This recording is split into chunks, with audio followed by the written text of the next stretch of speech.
হ্যাঁ, আমার মেয়ে আমাকে বলছিল যে বাবা, আমরা যে এরকম করে কাপড় পরি, ওই মেয়েগুলো যে কাপড় পরে নাই, কি অ্যান্সার দিব আমি? তো বললাম যে আম্মু আসলে তাদের তাদের বাবা মা মনে হয় তাদেরকে এভাবে শিখায় নাই।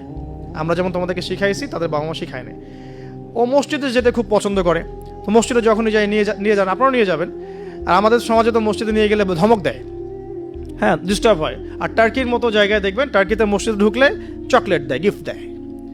নববীতেও, এখন নবী হারামেও ছেলেমেয়েরা দৌড়াদৌড়ি করে খেলে বেড়ায়, মানুষ নামাজ পড়ছে, কোনো সমস্যা নাই। আপনাকে অ্যাজ এ ফ্রেন্ড জগৎটা তাকে বুঝাতে হবে যে বাবা মা, আসলে জগতে ভালো মানুষও আছে, পচা মানুষও কিন্তু আছে। ভালো কাজ যেমন আমরা যেমন নামাজ পড়ি, আমরা যেমন এইগুলো ভালো কাজ করি, পচা কাজও মানুষ করে। মানুষ কিন্তু এই করে। বাচ্চা কিন্তু প্রশ্ন করবে, বাবা এটা কেন, ওটা কেন, আব্বু এটা কেন, ওইটা কেন। সব প্রশ্নের উত্তর আপনাকে দিতে হবে। সব প্রশ্নের উত্তর দেওয়ার মতো আপনার ধৈর্য থাকতে হবে।